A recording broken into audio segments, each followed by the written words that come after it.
Hello, this is Candy from eyes2jesus.blogspot.com, bringing you another Autism Awareness video in honor of Autism Awareness Month. And of course, my Autism Awareness videos focus mainly on a form of high functioning autism called Aspergers, because I am on the spectrum and do have Aspergers. So I just wrote just a random list, no particular order, of some points to touch base on, generally to answer some common questions for those who may think they're on the spectrum and are doing their research, and for those who would like to understand those of us who are on the spectrum more.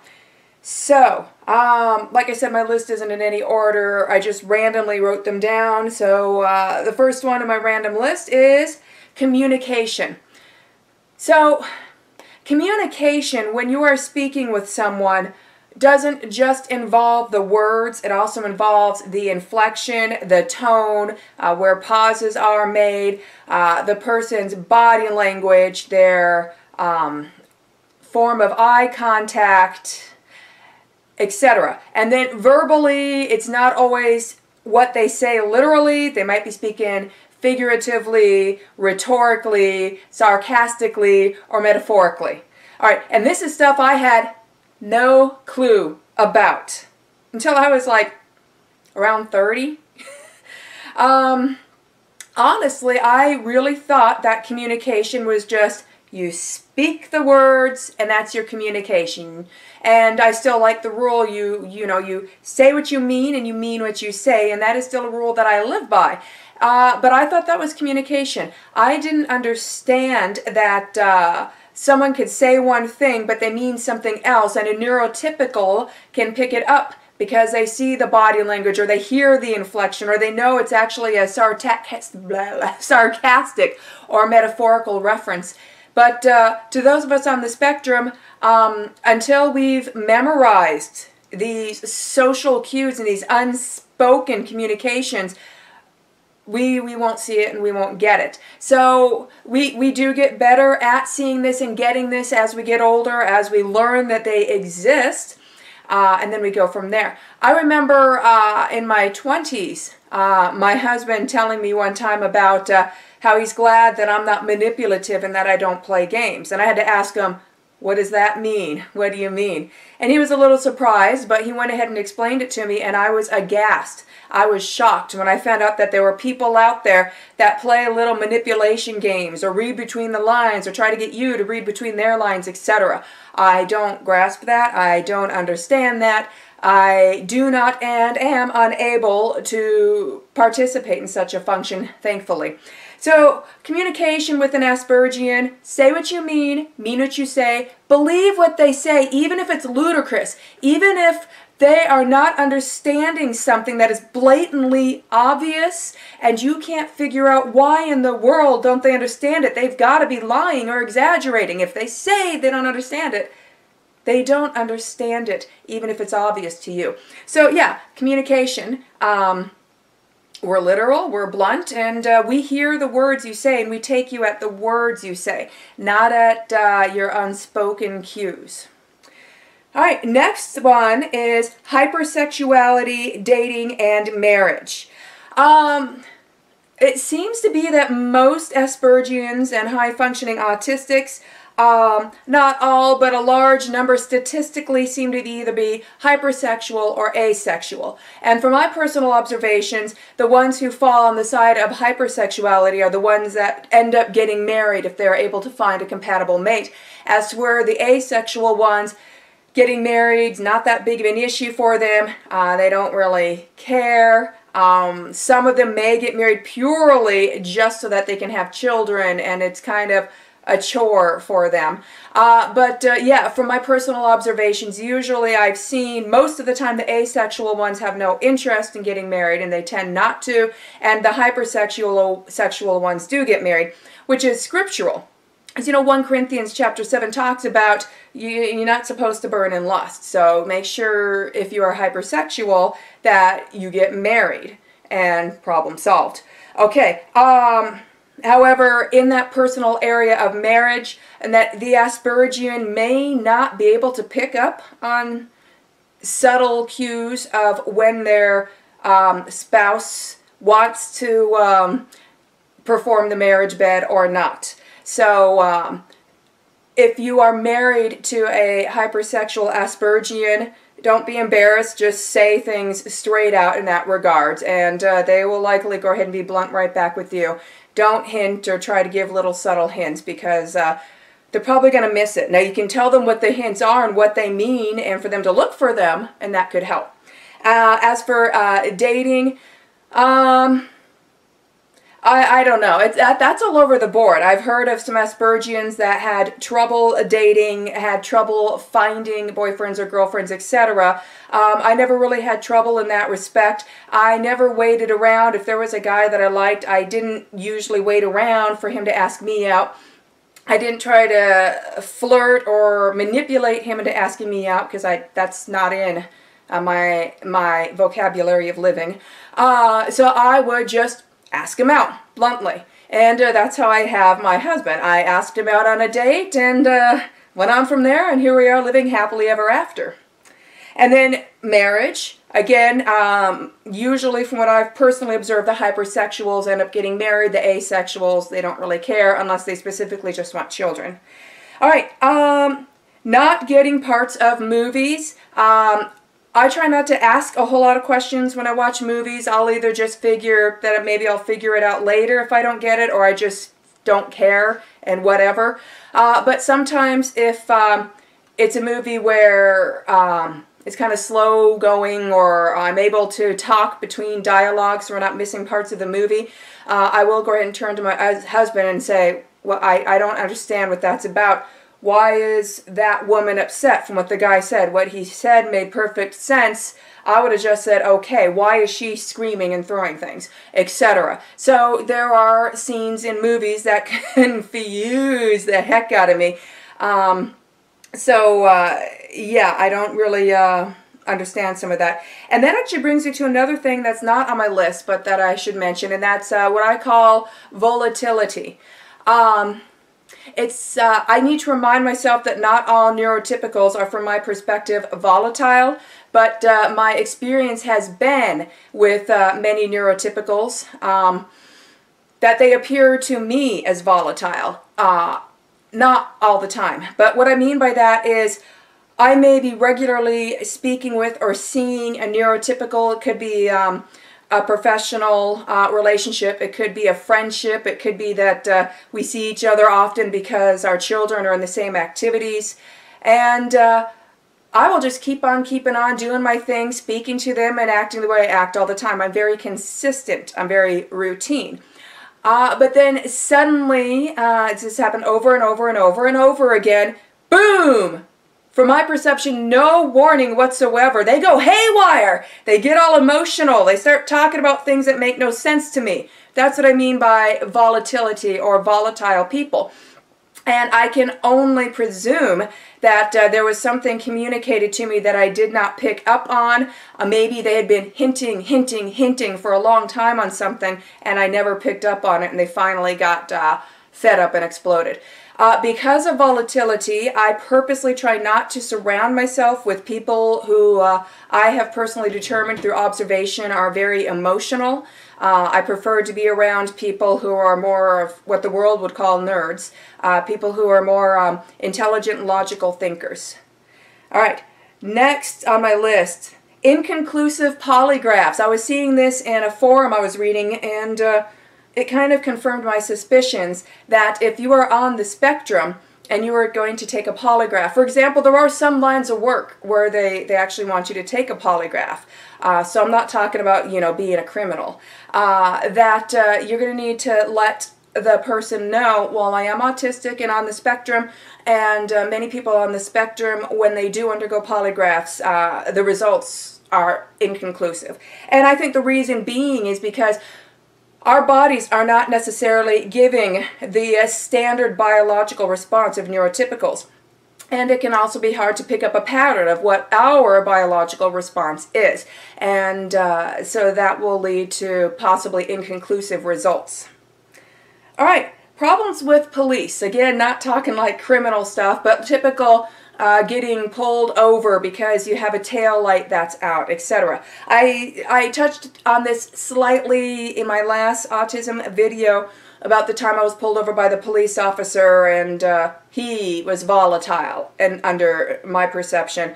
And as he yelled more and more, I had enough anxiety to where I became mute and I could not speak, which made him more and more mad, and I could just sit there, and the thought actually crossed my mind, wondering, do I have to contact the police on this police officer because he is being very violent? So I let him scream, turn all red, hoped he wouldn't have a heart attack until he stopped. And that's all I could do. So, yes, I will avoid police as much as I can, not speak to them unless I have to, not because I don't like police, but because police officers are trained to read people, to read if they are properly emoting, to read their body language, their eye contact. A lot of them will even check, you know, if the person has bulging veins on the side of their head or on the side of their neck, etc. And since I do not emote in the way that most police officers are trained to expect, I get treated like I must be some hardened criminal hiding some dire thing. I get treated like I am a bad person almost every time in my life that I've ever come across a police officer. And I'm polite.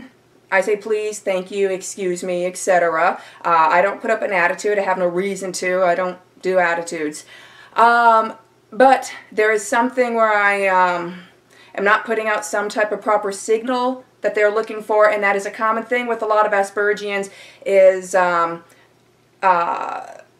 think, let's put it this way, I think part of autism awareness needs to be police officers and law enforcement. I think they should get some training on recognizing people on the spectrum and realizing we are not going to emote or give the body language, etc., that they are trained to look for. All right, last one, I want to talk about life manuals. What I mean by life manuals is this. When I was younger, especially when I was in public school, I honestly wondered if I was from a different planet. And if you've read much or been much around Aspergians or Aspergian literature, you know that is very common for us Aspies.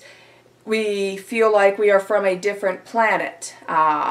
It's like we have trouble connecting. For example, it's like we are walking around, everybody's got like a plug jack and a plug, okay? And it's like our plug and our plug jack is European. And everybody else walking around, their plug and their plug jack is American. So we can see the American ones plugging in to each other and bonding. And I do see that. I can sense it. I see it when I'm with strangers in an elevator or when I'm waiting in line in a women's restroom, etc. I see complete strangers bond and make a connection. And that astonishes me. I find it fascinating and I study it. I hope I'm not staring.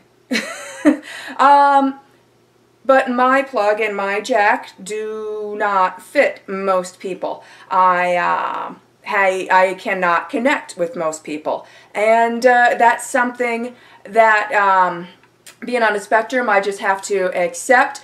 There's very few people I can connect with. I did connect with my husband, and thus why he became a major candidate in my mind for marriage and why I did end up marrying him. My husband and I connected because we were out, this was in the early 90s, early to mid 90s, we were out with his group of friends. I had a few friends in the group, so I was in that group too, and we were sitting at a Denny's, ordering in like a late lunch or an early supper, and I ended up sitting across from him. And I noticed that for some reason the seats in that particular booth were really bouncy.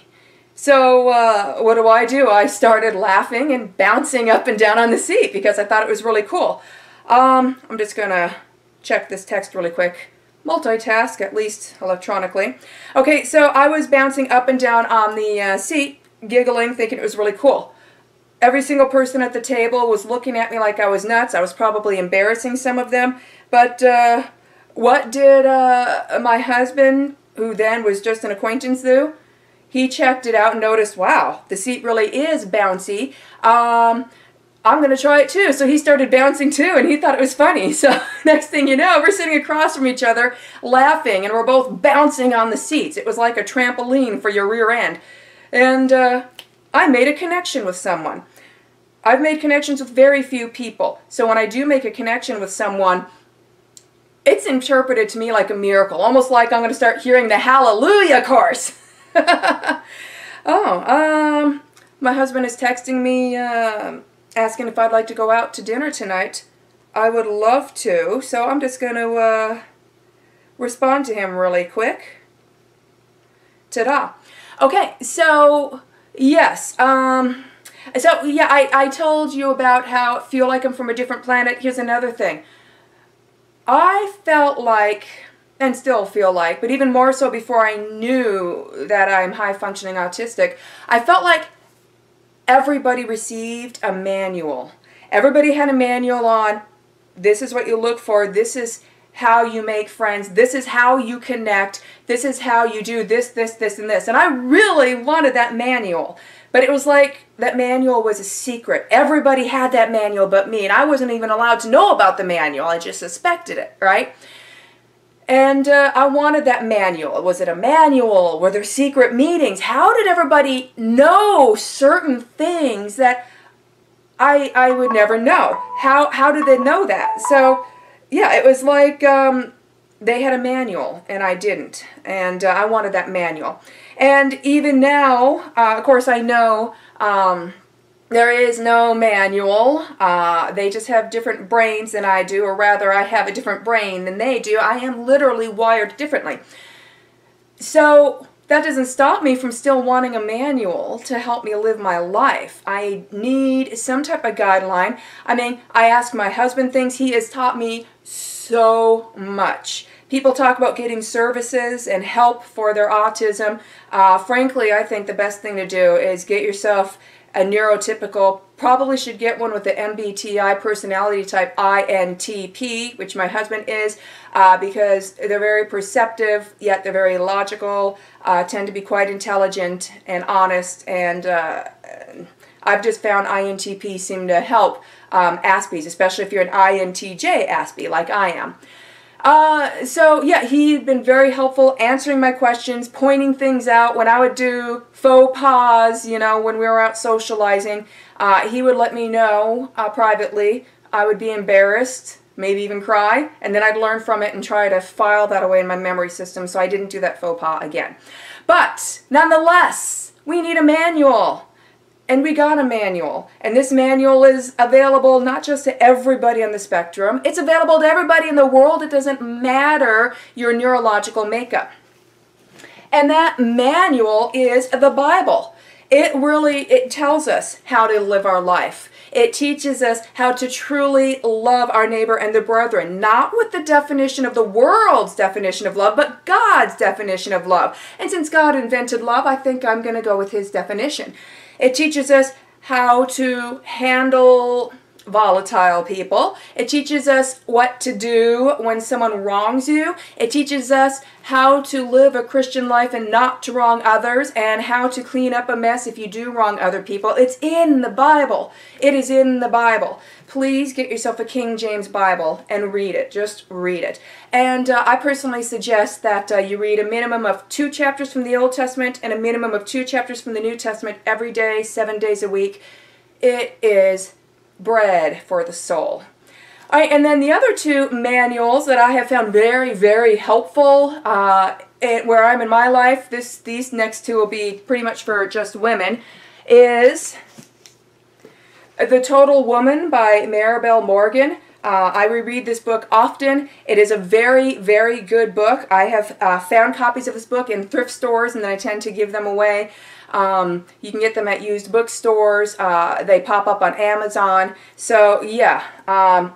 And this is for married women or young women who are preparing for marriage. And it's not just good for helping you in your marriage relationship, but helping you in your homemaking organization as well.